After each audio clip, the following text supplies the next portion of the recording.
Nury Martinez's resignation is what we hope is the beginning of the end. The end of a nightmare that she, along with Kevin De Leon and Gil Cedillo, created for our city. Their racist, derogatory, and insensitive comments deep cut into the soul of the city of Los Angeles. It's unforgivable, and the damage they have done is reprehensible. This is a time for reckoning and reflection, but more importantly, action. Forgiveness requires more than an apology of empty words. The people of LA have spoken. No healing can begin until each of the individuals who have grossly misplayed our trust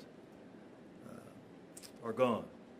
Everything we say and do has consequences, and whether in public or behind closed doors.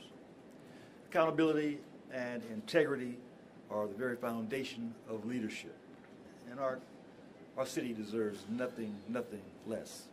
In order for us to govern and handle the people's business, I'll repeat, we need Kevin and Gil to listen to their conscience, own their mistakes, and do what's morally right. Only then can we embark on the road of healing and reconciliation. But LA, let me just say, as we know, we're tough. You know, we're tough. We're survivors, and we're resilient.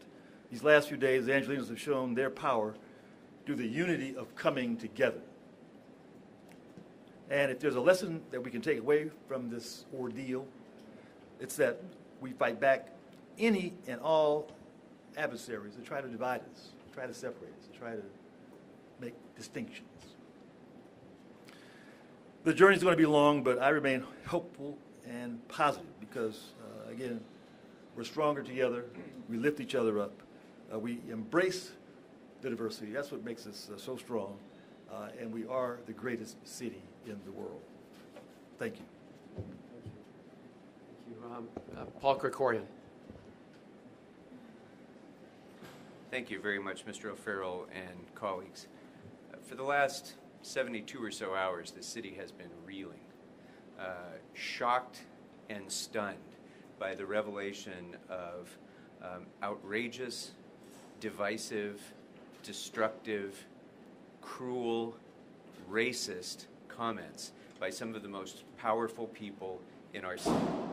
And that revelation, I think, resonated so profoundly with people across the city because that's not what this city stands for. This city, being one of the most diverse cities in the history of the world, a city that people come to by choice and invest in for the future because we want to be here.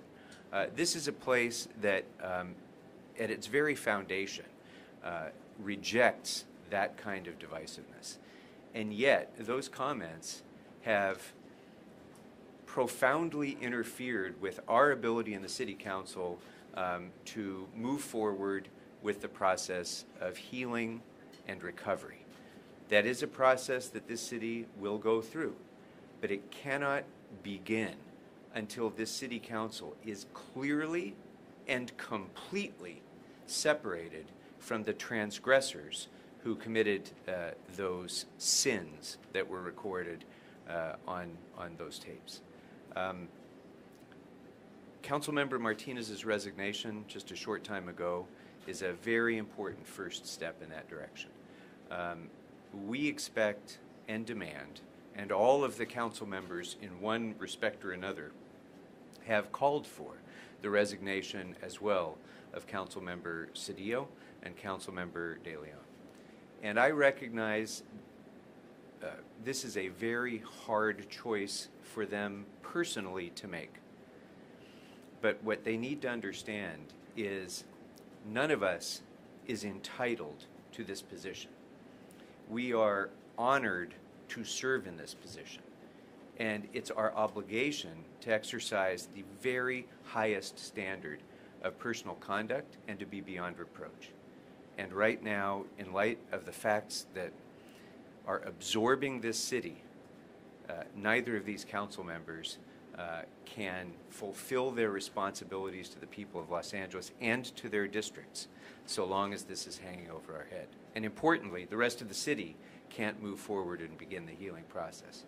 So as difficult as this may be for them personally, this is not about them, and it's not about the name that goes on the door.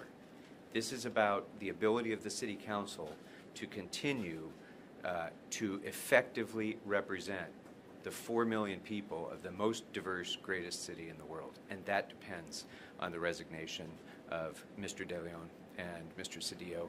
I hope they'll do the right thing and do it quickly. Bob Blumenfield. Thank you. You know, we just heard of the resignation of Nury Martinez, and I think about the incredibly painful and hurtful words that she said over the course of an hour, when she said it in almost a gleeful way, taking joy in saying these horrible things about different communities and showing disdain for your colleagues. Well, I take no joy in her resigning today. It is a necessary and important step, but it is not a joyful one. For her, I hope she gets the help that she needs. The revelations of this tape showed a very hateful heart and a disdain for others in a sick way. And I want her to be able to move forward, and all of us to be able to move forward. We need to take this, put this behind us, and try to move forward and to embrace each other. This is the worst part of our City of Angels, what we heard. But we know, all of us know, that this city is stronger because of its diversity. This city is stronger because of all of the communities that are out there, and we need to show them as a council that we hear that, we acknowledge that, we embrace that, and we are going to be a better city moving forward because of that. So this is a big step. Clearly, as my colleagues have said, we want to see additional resignations to take that next step, but this is a very, very important step, and I don't want to minimize that, because I want to get us on that path. Now we need to go forward. We need to put in a council leadership team that leads, doesn't try to rule, that actually respects your fellow members and understands that we all need to work together. And we can get there. We will get there. I'm confident of that. The folks who are on this council, who stand before me here, and other members I know are ready to dig in and get us past that, and hopefully we can be stronger in the end. So it's a sad day that we're here, but it is a turning point. Thank you. And lastly, with us today, Paul Koretz.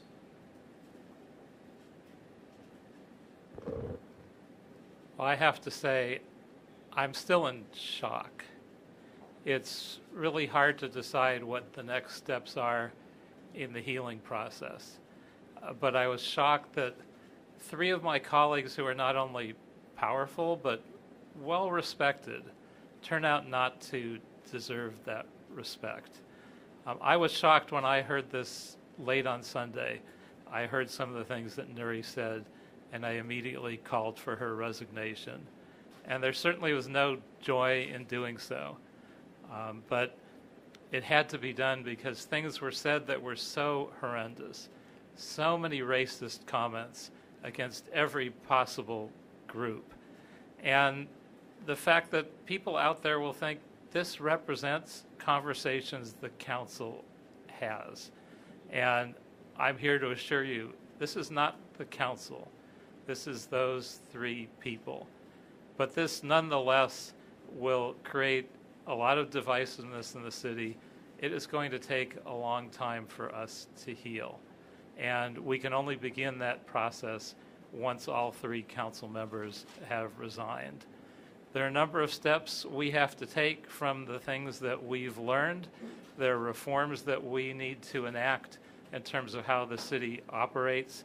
We will take a number of steps as a result of this, and positive steps. So we will actually improve the city. The city is coming together. The council is coming together. This council is never divided, as you would think listening to this transcript. This isn't blacks versus Latinos versus Armenians versus whites versus Jews. This is a united council, and it will remain so and come together even stronger in the future. Thank you. Yes. Thank you so much. So we're standing together in solidarity with the people of Los Angeles because we know that there are two obstacles remaining to this city moving forward, to even infringing on our ability to govern. And that is, we need the resignations of Gil Cedillo and Kevin De Leon. Thank you. If there are any questions, we're happy to do our best. Councilmember, Nury Martinez issued a lengthy statement along with her resignation. What do you make of the statement itself? I just scanned it myself. I haven't had a time to sit down and read every minute of it. But the good news is that it's a resignation, and she's no longer on the Los Angeles City Council. And I know that she has a lot of things to figure out in her personal life, and she'll be on that journey. But that frees us up.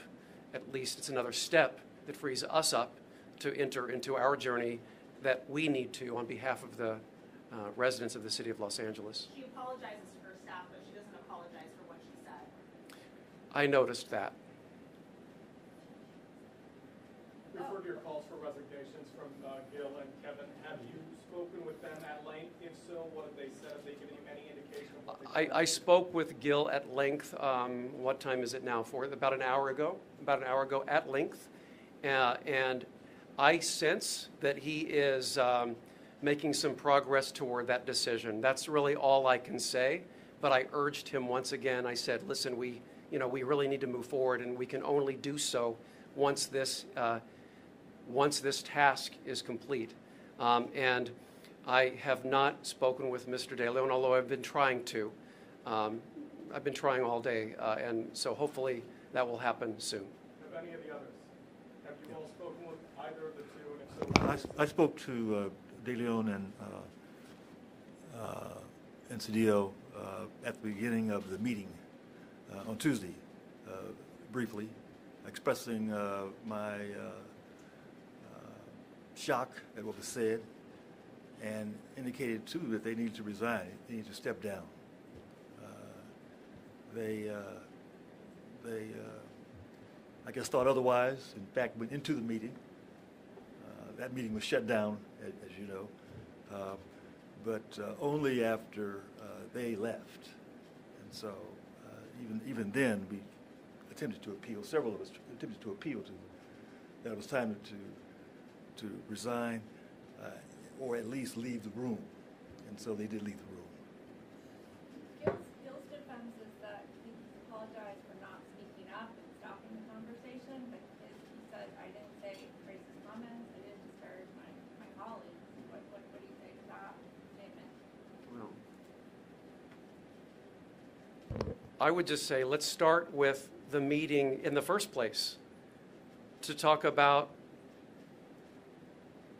holding on to power or doling out power as they see fit, unbeknownst to any of us, at the County Federation of Labor. That's the first problem with this whole entire issue.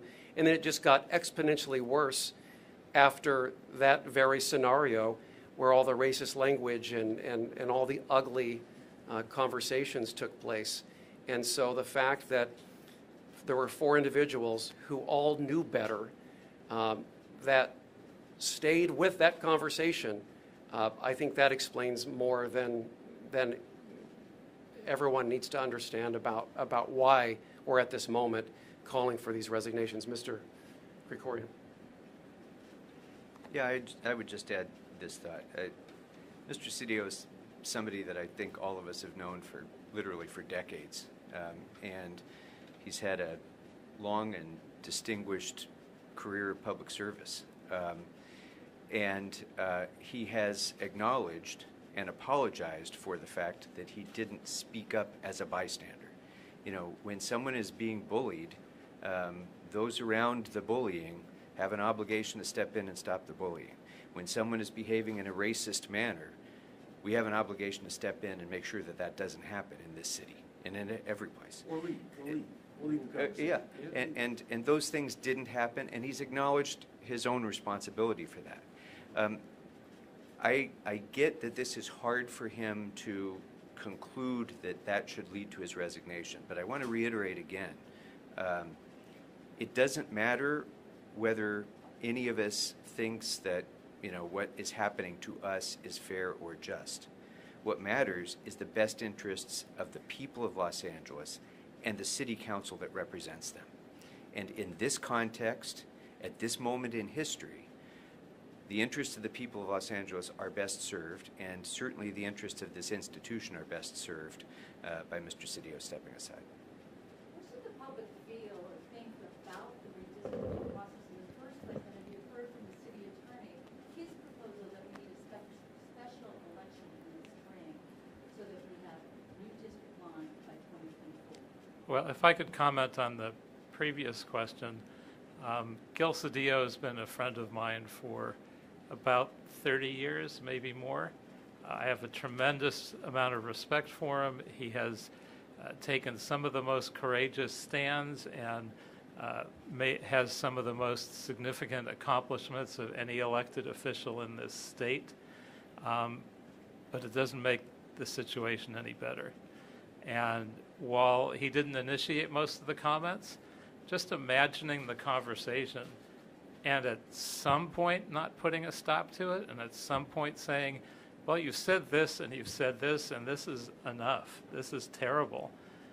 One would respond that way to one of these comments, but the barrage of all of them, I just have to scratch my head and say, how could people be too intimidated to say something? So with great pain, I have to say that Councilmember Cedillo has to resign along with the other two. And it's true for Kevin De Leon as well, who I had tremendous respect for, but you just can't let this kind of thing happen. And I would like to think, were I in that situation, I would have said something and not been part of the ongoing conversation pretty quickly. And I would imagine that most members, if not all, on the city council would have done the same. And it's just a situation that requires this response. The city's political dynamic is... Sorry. Let me just, if I Let's can get to that question let me next, respond and then we'll- briefly to the question about the redistricting. In the aftermath of the debacle of redistricting that happened, the fact that the so-called independent redistricting commission clearly was not acting in an independent way, and then the results of that non-independent, so-called independent commission came to the council and was influenced by these sorts of backdoor discussions and complications. In the aftermath of all of that, 1 year ago, I introduced a motion along with Councilmember Rahman to call for a fully independent redistricting commission, the same way that the state of California has a fully independent redistricting commission and other agencies have as well. That motion that was introduced a year ago was agendized for consideration by the council today, a year later. And it's about time we have that serious discussion. We would have today, but for the fact that the circumstances of the moment led to what happened in today's discussion. But that must be a part of the reforms that this city makes moving forward, fundamentally changing how redistricting is done, ensuring that important decisions like that are done in the full light of day with full public participation. And just add to that a little bit is that yesterday I introduced a motion that has broad support to really think about the council districts in an all-new way, increase the number, which would in and of itself call for a charter change and an independent redistricting commission that removes all of the power from us. It's no longer, in that scenario, it would no longer be about us appointing a commissioner and having conversations with the commissioner, but a completely independent commission and taking this to the voters as early as next spring. That's not out of the realm of possibilities. That's how quickly and decisively, I think, we need to move to address this complete violation that we've all experienced here. More representation, more diversity, lessening the power of just 15 individuals, broadening, decentralizing that power to a degree by having more council districts. And remember, a little over 100 years ago, there were less than 1 million people in Los Angeles, but we had 15 council members. And that's the same with a population of 4 million. So that's a factor. And so I wanted to add that to your question. And Bob, do you have anything to add? Or, yeah, Curran? Yeah, and then we'll go to your question. Yeah, I'm not opposed to looking back at what we did in the past, but I'm more excited about what we can do in the future. The idea of an independent commission, I think, makes a lot of sense. We've seen it at the state level, and it seems to work just fine.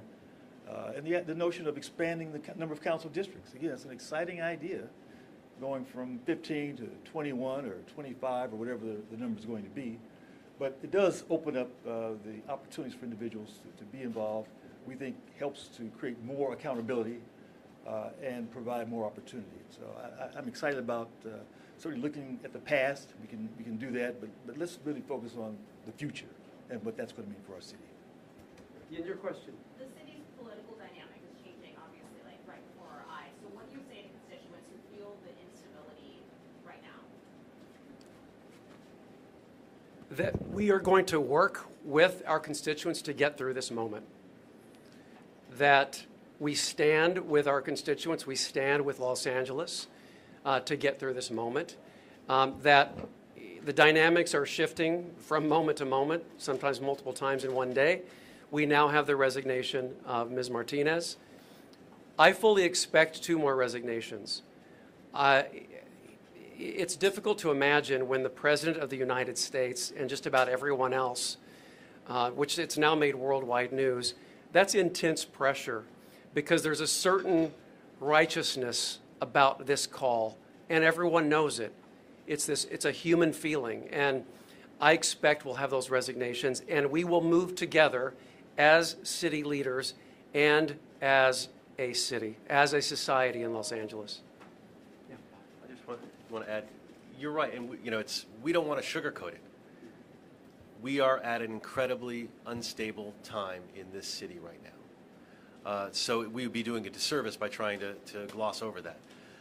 But at the same time, we're coming upon an election. We're going to have a new direction. We'll have a different council makeup altogether, and there'll be an incredible opportunity to right the ship, an opportunity we haven't had for many years to have this kind of change. With change, it is scary, and it is sometimes risky, but it is also sometimes an inflection point. And my hope is that this can be that inflection point where we can actually, that what we have just been through, I hope and I pray, is the low point. And that we are now moving up, and the elections and everything else will create that stability, and there'll be that drive that this I don't want to call it a tragedy, but this horrible situation will propel us to be better. So just to hang in there and to stay engaged and to embrace, and to do the other thing is to embrace each other and embrace somebody of a different ethnicity, a different race, because this isn't just about the council. And the views that were expressed, frankly, are not just the corrosive views in one person's head. There are views that are shared by many people, and there is work that we have to do across this city to not just heal from this incident, but to deal with the systemic racism, with the anti-black bias, with a lot of what's out there, and deal with it on a much more global basis. And Would 2 more resignations make us less stable or more stable at this point? at this point, I think it will make us more stable because we need to those being in that position after you have said the things and been part of the meeting that you have is creating the instability. So in order to, yes, we need to fill those. We'd be more stable if we had someone in those positions that was not tainted, but we can't get there while the positions are full. Yeah, I would say if the choice is binary, if it's more stable or less stable, it's more stable. Because you have the perpetrators of this violation and who have no credibility whatsoever. The very symbols of the hurt and the harm and the damage, to think of their participation in moving the city forward and the dialogue and the healing, that is what is not tenable at all, and I think everyone knows it. So that needs to happen, and that's what we're calling for right now, right here with all of you. We need Mr. Cedillo and Mr. De Leon to resign their positions so this city can move on, because there is so much work to do, and that's what's holding us up. If they do you support a special election for those 3 seats, which would be 5 months away roughly, if you vote right away to help? I would say it's too early to answer that definitively, but representation matters, and we know that representation is absolutely necessary. I have a feeling there's going to be a real sense of urgency to take the steps that are required so that all of the council districts have representation. And I don't want to get ahead of things, because one step at a time. We're dealing with a lot of uncertainty here, but I think that's entirely possible. Mr. Yeah. Corey? I would just add, in the first district, we have a council member elect, and so that should not require a special election. I would propose that we move immediately to swear in the council member elect for the first district. With regard to the other 2 districts, it's almost inconceivable to imagine 2 out of 15 districts sitting open without an elected representative for another 2 years. That's, it's over 500,000 people without elected representation would not be acceptable, and so I would call for a special election as quickly as we can schedule it. And before that election, we may choose to select a temporary representative based on some agreed to criteria, but I think with the experience of District 10, we don't want to leave any district unrepresented for any period of time. All right, if there are no more questions, thank you all so much. We will keep you posted as the story develops. Thank you. Thank you.